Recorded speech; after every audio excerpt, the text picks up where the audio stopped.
The email subject line didn't sound important. It was polite, flat, almost boring. I was still in my classroom, chairs stacked crooked on desks, the smell of dry erase cleaner hanging in the air. I had one shoe off, my laptop balanced on a student desk, and my budget spreadsheet open because I always checked it before leaving the building. My name was in the second paragraph, not buried, not grouped, just there, attached to my program, followed by a line about a statewide recognition event at the State House. I stared at it longer than I should have. My name is Erin Caldwell. I'm 34. I teach 7th grade, public school. I run an after-school program that keeps kids busy until their parents get off work. I've been doing it long enough to stop correcting people when they say things like, "That's nice," in the same tone they use for hobbies. I scrolled back up. Read the email again. Then a third time. On my laptop screen, behind the email, my spreadsheet weighted, green and gray cells. Rent, utilities, groceries, and a neat row labeled family. I closed the email and clicked back to the spreadsheet. The numbers were familiar, too familiar. Every month, the same transfers, the same amounts. I'd told myself they were temporary. I'd told myself it was easier than arguing. I'd told myself I could handle it. My phone buzzed on the desk. "Mom," I answered with my shoulder pressed between ear and neck, fingers still on the trackpad. She didn't ask how my day was. She asked if I'd seen the news article about a charter school in another district. She asked if I'd thought any more about next steps. She asked, casually, if I could cover a shortfall this month because things were tight and it wouldn't be fair to make Derek deal with it. I said, "I actually got an email today." She paused, just long enough. "About what?" she said. I told her about the event. I kept my voice even. I didn't dress it up. She hummed, the way she does when she's already decided something isn't impressive. "That's nice," she said, "but don't get ahead of yourself. Those things don't really mean anything." I looked around my empty classroom, the chipped bookshelf I'd fixed with tape, the poster curling off the wall. That was one of those moments that stayed with me longer than I expected. She moved on quickly, asked if I could send the transfer tonight instead of tomorrow. Said Dad was stressed. Said it would just be easier. I said I'd look at it. After I hung up, I shut the laptop and sat there for a minute. The building was quiet except for a floor buffer somewhere down the hall. I could have stayed. I usually did. Instead, I packed up and drove home. My apartment kitchen is small. The table wobbles if you lean on it. I set my bag down, reopened the laptop, and pulled up the spreadsheet again. I clicked into my bank account. The balances lined up exactly how I remembered them. There was a pending transfer scheduled for later that week. I hadn't set it up that way. I knew that. I checked the autopay section. Then the linked accounts. Then the history. The pattern was there. Clean. Repeating. Framed as repayments. Family obligations. Words that made it sound mutual instead of one-directional. My phone buzzed again. A text this time. "Dad, we'll talk later. Don't forget tonight." I opened the email from the State House again. I forwarded it to myself. Then to a personal folder I rarely used. I didn't respond to my dad. I highlighted the pending transfer in my bank app. My finger hovered over the screen longer than it needed to. Outside, a car alarm chirped once and stopped. My fridge clicked on. I thought about how many times I'd been told to be grateful. How often just a teacher came with a smile that wasn't kind. The phone rang again. This time, it was my brother. My brother's name flashed on my screen like it owned the place. I stared at it until it went to voicemail, then he called again right away. When I answered, he didn't say hello. He said, "Erin, please do not make this a thing." I leaned my hip against the kitchen counter. My laptop was still open on the wobbling table, the bank app glow catching the edge of my mug. I said, "What thing?" He exhaled like I'd disappointed him on purpose. He said, "Mom told me you got some email." Like, congrats, I guess. But Dad's stressed and we need you to just handle tonight. I didn't like how he said handle, like I was the family's extra set of hands. I said, "I'm not sure what you mean by tonight." He lowered his voice, like someone could hear him from his own couch. He said, "The transfer. And also, you should come by. Dinner. Just come. Don't be weird." I almost laughed. It came out as a short breath through my nose. I said, I'm tired. He said, everyone's tired. You're not the only one with a job. That line landed exactly where he meant it to. I looked at my bank screen again. The pending transfer sat there, calm as a parked car. I said, I'll come for dinner. I'm not promising anything else. He said, thank you. That's all we're asking. The next evening, I drove to my parents' house with my shoulders tight and my hair still damp from a rushed shower. Their neighborhood always felt like a place where people wave with their wrists instead of their hands. The same trimmed bushes. The same porch lights. My tires crunched the gravel the way they always did, and I hated that I noticed. Inside, everything smelled like lemon cleaner and whatever candle Mom was into that month. Elaine Vega opened the door before I even knocked, like she'd been watching. She kissed the air near my cheek.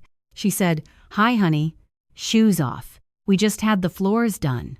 My dad was already at the dining room table, napkin folded like he was in a restaurant. Robert Vega didn't stand up. He nodded. Once. And went back to his phone. Derek was there too, leaning against the kitchen island with a drink in his hand, like he was hosting.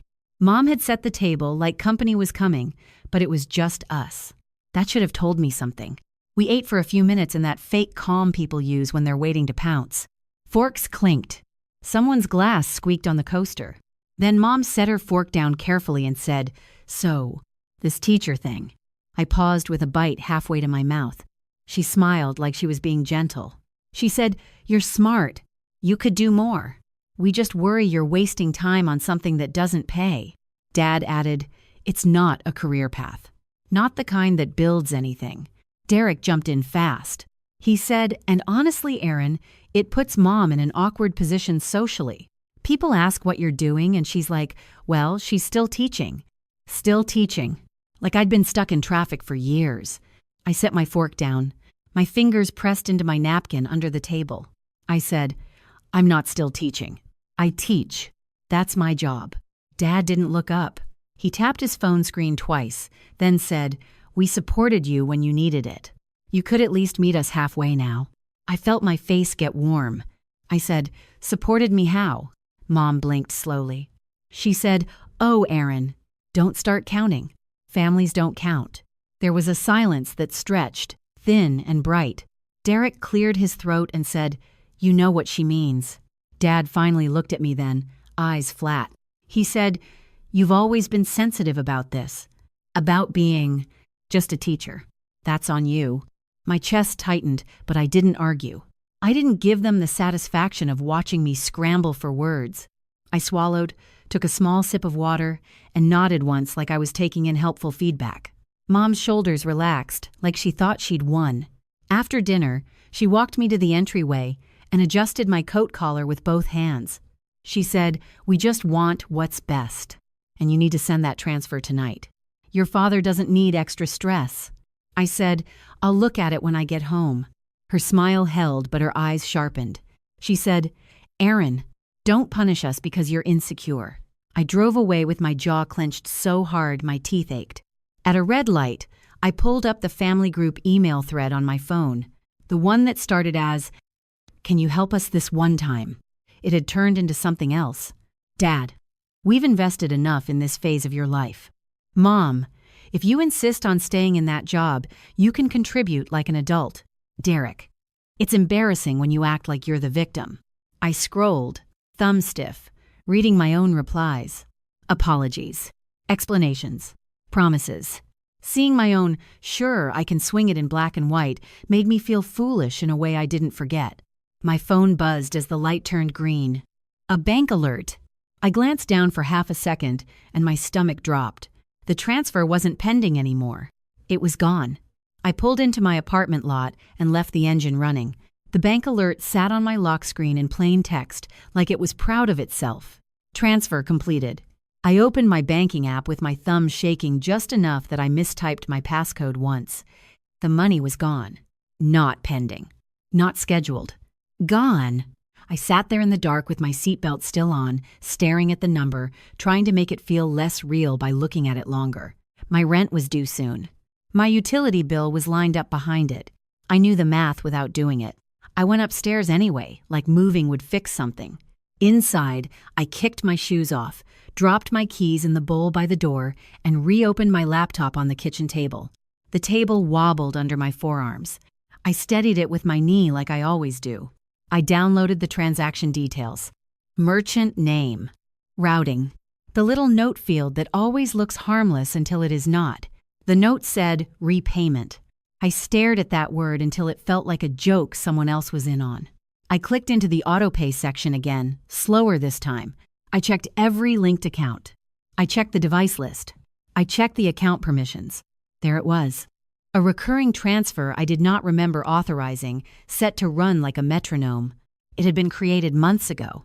My stomach turned, not because I didn't believe it, but because a part of me already knew it and had been pretending not to. My phone buzzed on the table. Mom. I let it ring twice before answering. Elaine said, "Did you send it?" Her voice was light, cheerful, like she was asking if I'd grabbed milk. I said, "It already went through." She made a small sound of relief. She said, "Good. Thank you. Your father is finally calming down." I kept my eyes on the transaction screen. I said, "I didn't send it." There was a pause. Not long, just enough to feel calculated. She said, "Aaron, please don't do this. You always get dramatic about money." I said, "It's my account." She sighed like I was exhausting. She said, "We have an understanding." "You agreed. You said you'd help until things settled." I said, "I never agreed to an automatic transfer." Her tone shifted, softer, sharper at the same time. She said, "I do not have time for your technicalities. You're acting like we stole from you."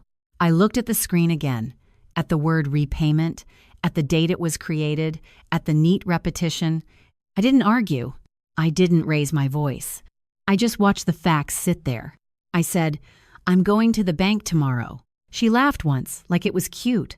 She said, "For what you think a teller is going to fix your feelings," I said, "Good night, Mom." I ended the call before she could fill the air.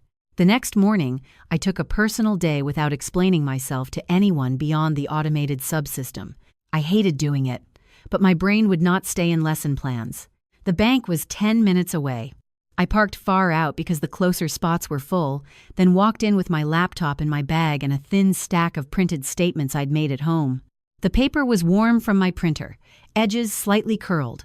Inside, the air smelled like carpet and coffee from some back office. A teller with a neat braid and a name tag that read, "Marisol" waved me forward. She said, "Hi there. How can I help?" I set my phone down on the counter with the transaction pulled up. I slid the printed statement beside it. I said, "I need to understand this transfer and this recurring setup," because I did not do it. Marisol's expression stayed neutral, but her eyes sharpened in a professional way. She said, "Okay, let me take a look." She clicked through her screen. Her nails tapped lightly on the keyboard. I watched her face more than her hands. She said, "This is a recurring external transfer." I said, "Right. Who authorized it?" She glanced up at me. She said, "I can tell you the method used to create it. I cannot tell you who physically touched the device, but I can tell you what we have on record." My mouth went dry. She turned the monitor slightly so I could see a line of text. "Created via online banking. Verified device." My stomach sank because my parents had been in my apartment before. Plenty of times. Helping me move a couch. Dropping off leftovers. Using my Wi-Fi password like it belonged to them. Marisol said, "We can disable the recurring transfer. But if you want to dispute any completed transfers, there's a process. You'll need documentation."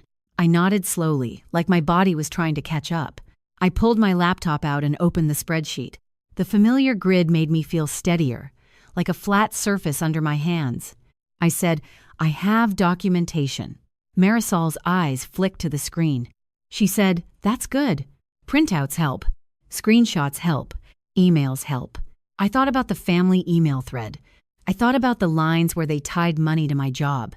I thought about my dad's, "We invested enough in this phase of your life." I said, "Can you show me the history of the recurring transfer?" Every time it ran. Marisol printed a report and slid it across the counter. Dates. Amounts. Notes. Repayment. Repayment. Repayment. I held the paper so tightly my fingers cramped. Marisol said gently, Do you want to turn it off now? I looked at the line that showed the next scheduled run. It was coming up soon. I said, not yet. I saw her eyebrow lift a fraction.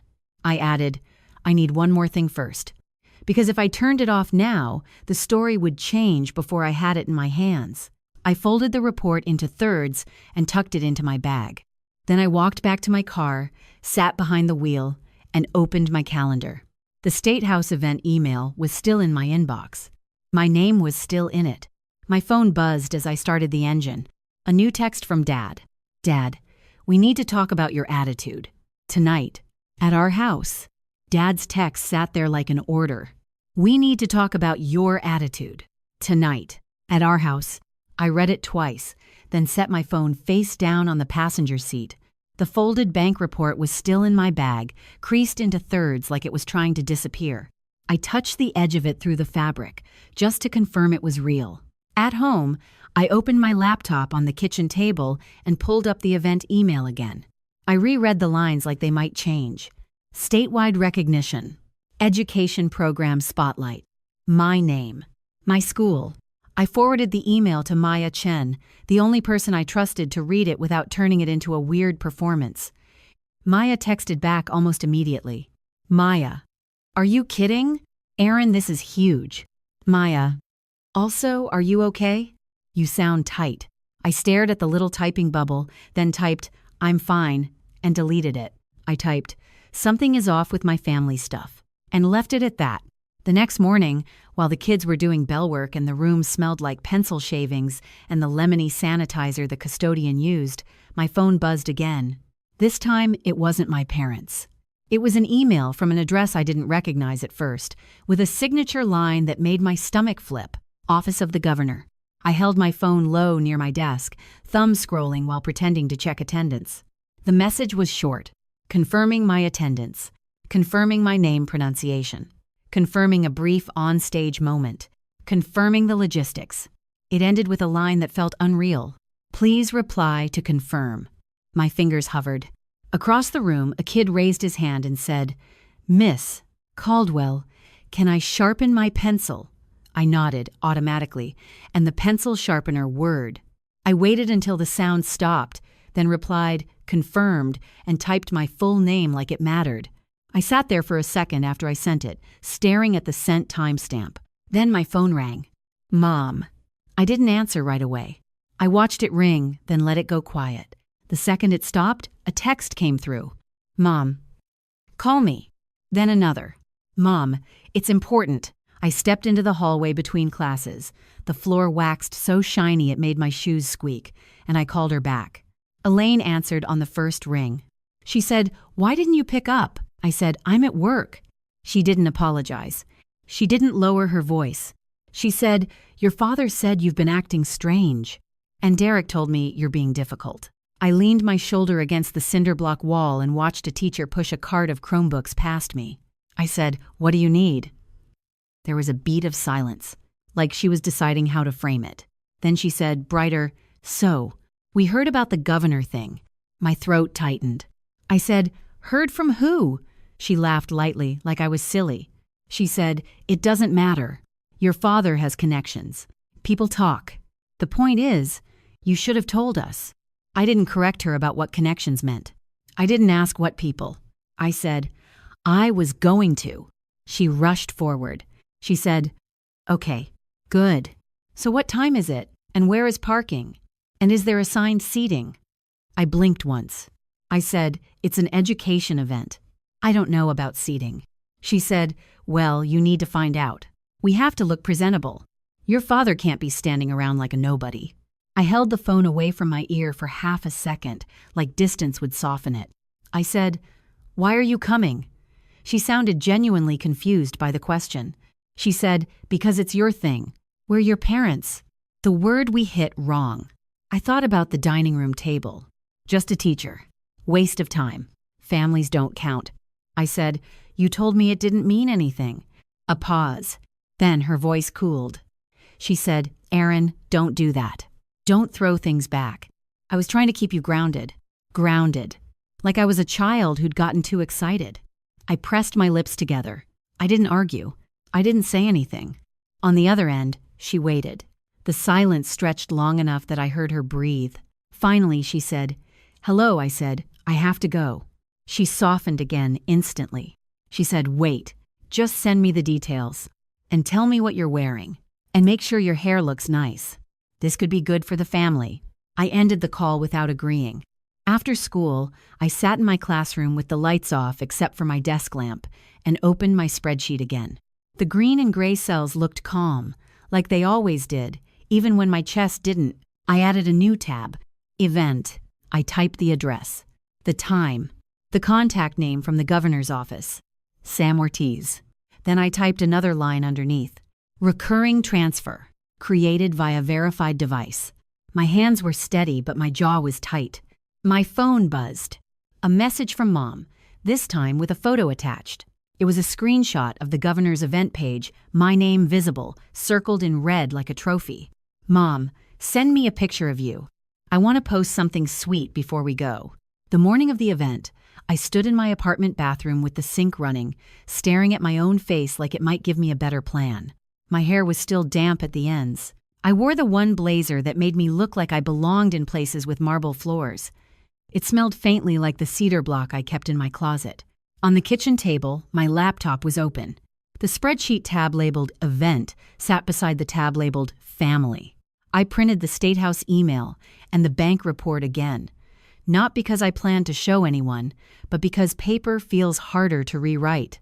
I clipped the pages together with a binder clip and slid them into my tote bag, tucked behind my planner. My phone buzzed while I locked the door. "Mom, what time are we meeting you, Mom? Wear something classic. No bright colors." I didn't answer. I drove downtown with the radio off.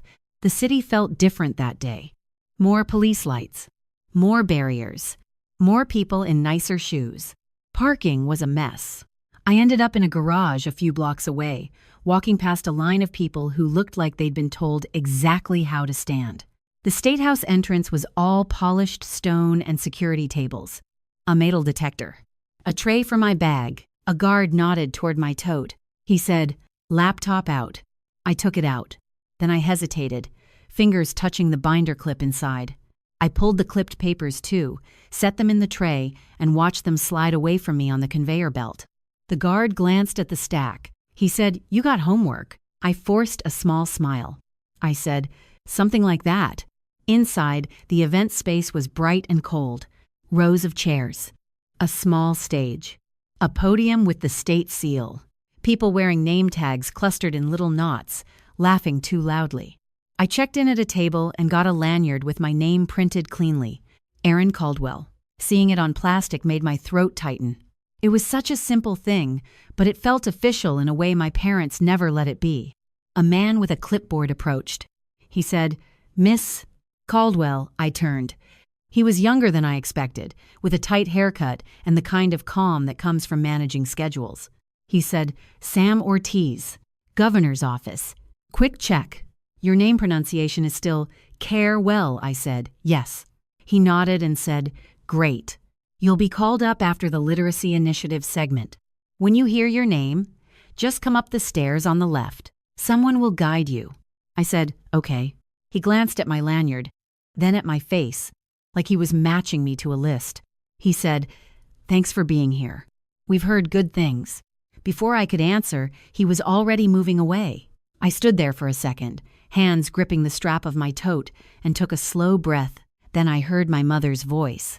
Not close yet, but getting closer. "Aaron." I turned and saw them.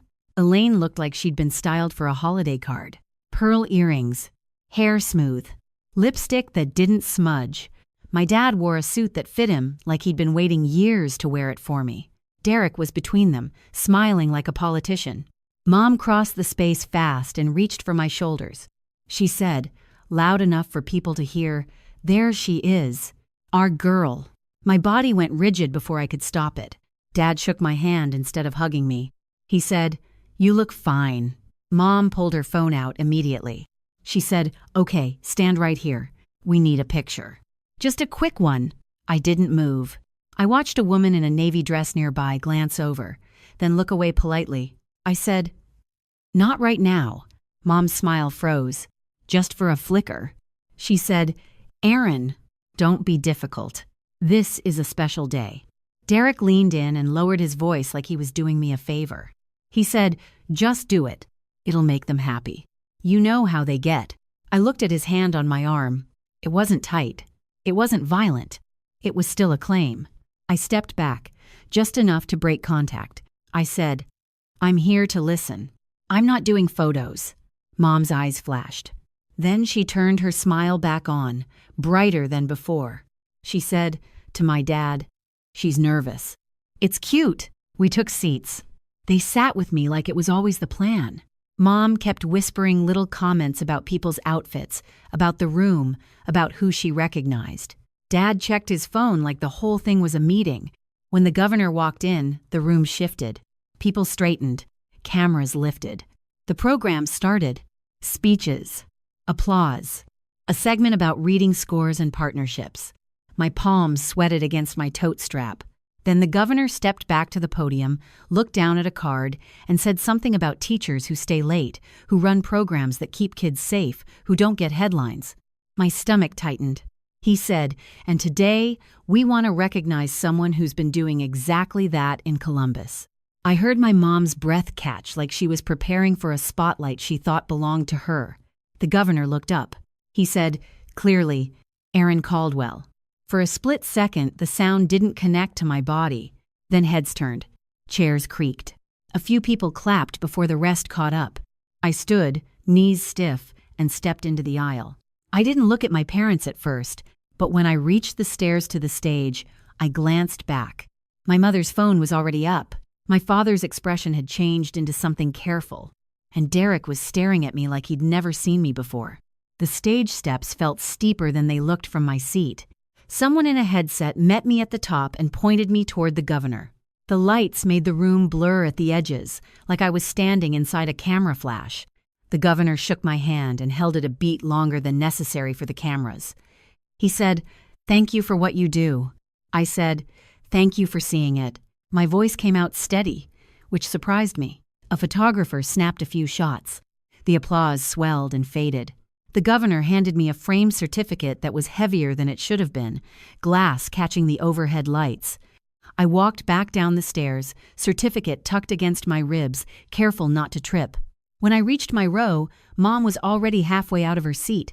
She said, "Aaron, honey, come here." She reached for my elbow like she was guiding me to my own moment. I didn't pull away sharply. I just shifted my weight and kept moving, sliding into my seat without giving her my arm. Dad leaned in. He said, "That was, well done." It was the closest thing to praise I was going to get. Mom whispered, "We need a picture with the certificate. Now, while people are watching." I kept my eyes on the stage even though my heart was still thumping. I said, "No." It was quiet. Not dramatic. Just a clean word. Mom's lips pressed together. She looked past me toward a woman sitting 2 seats down, then back at me, smile reappearing like a switch. She said, "You're overwhelmed. That's fine. We'll do it in the hallway." The rest of the program dragged. My parents sat close enough that I could feel my mother's perfume every time she leaned in to whisper something to Derek. I held the certificate on my lap, fingers resting along the frame edge. The glass was cool through my fingertips. When the event finally ended, people stood in clusters, shaking hands, taking photos, moving toward the doors. Mom popped up like she'd been waiting for the release. She said, "Come on, we have to catch people before they leave." I stood too, because staying seated felt like surrendering my legs. In the hallway outside the event space, the air was warmer, crowded with voices, and the soft squeak of dress shoes on stone.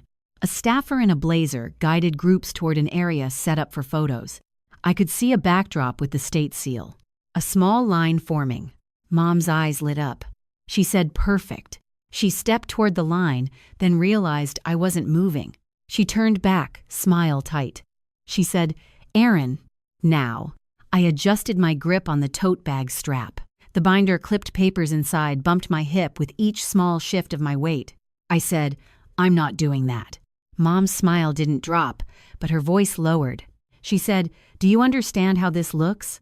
People will think we don't support you." I looked at her. Really looked. Her lipstick was perfect. Her posture was perfect. Her hand was already holding her phone up at a flattering angle. Dad stood a step behind her, scanning the hallway like he was calculating who mattered. Derek hovered to the side, ready to intervene, ready to smooth. Mom said, "This could be good for the family. Don't ruin it." A couple walked past us slowly, badges still around their necks. The woman glanced at my certificate, smiled, then looked at my mom's face and kept walking, a little faster. I didn't raise my voice. I didn't explain. I didn't argue. I just stayed still.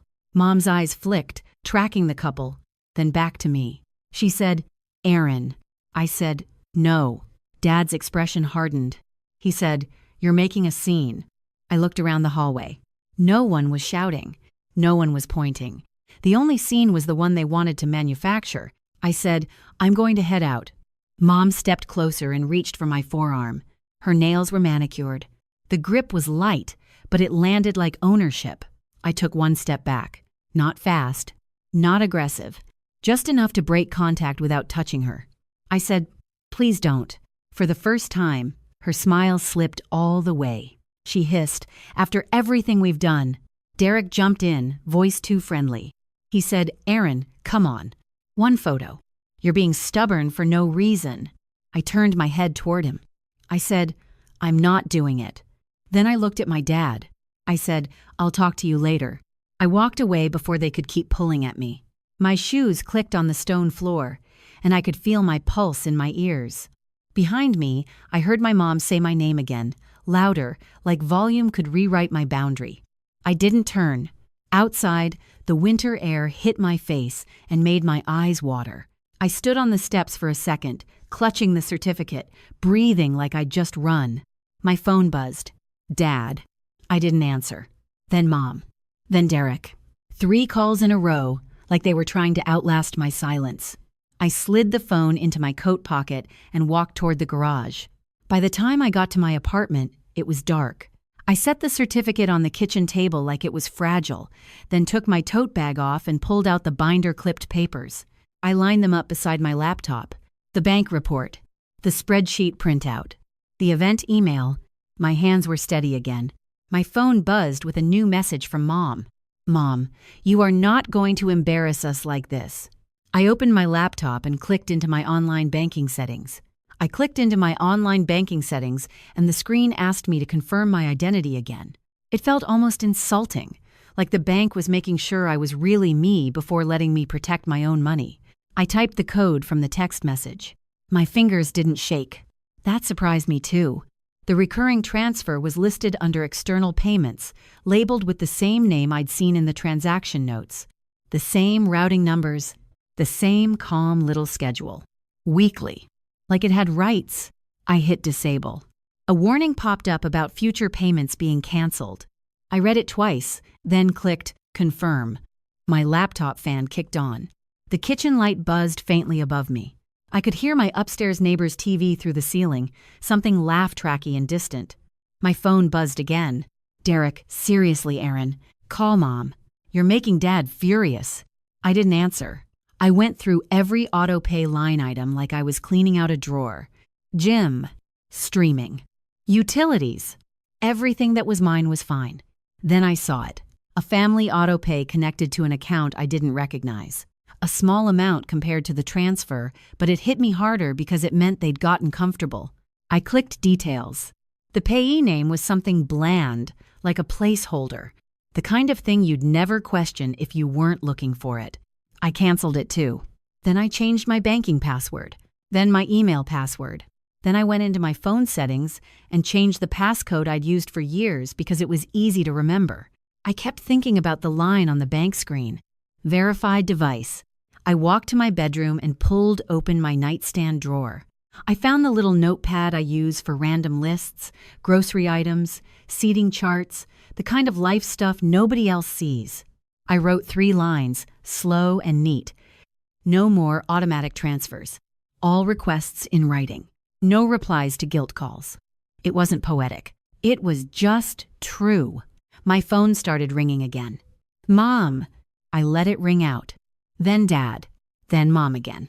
Each buzz felt like a hand on my shoulder, trying to turn me back around. I stayed at the table and opened a new email. I addressed it to my mom, my dad, and Derek. I stared at the subject line longer than I should have, then typed something plain. Payments. The cursor blinked like it was impatient. I kept it short because anything longer would give them more to twist. I wrote that I was canceling all recurring transfers and auto-pays connected to anyone else. I wrote that any future requests needed to be sent by email. I wrote that I would consider them case by case and that I would not discuss money over the phone. I read it back twice. I removed one sentence that sounded like I was apologizing. I removed another that sounded like I was asking permission.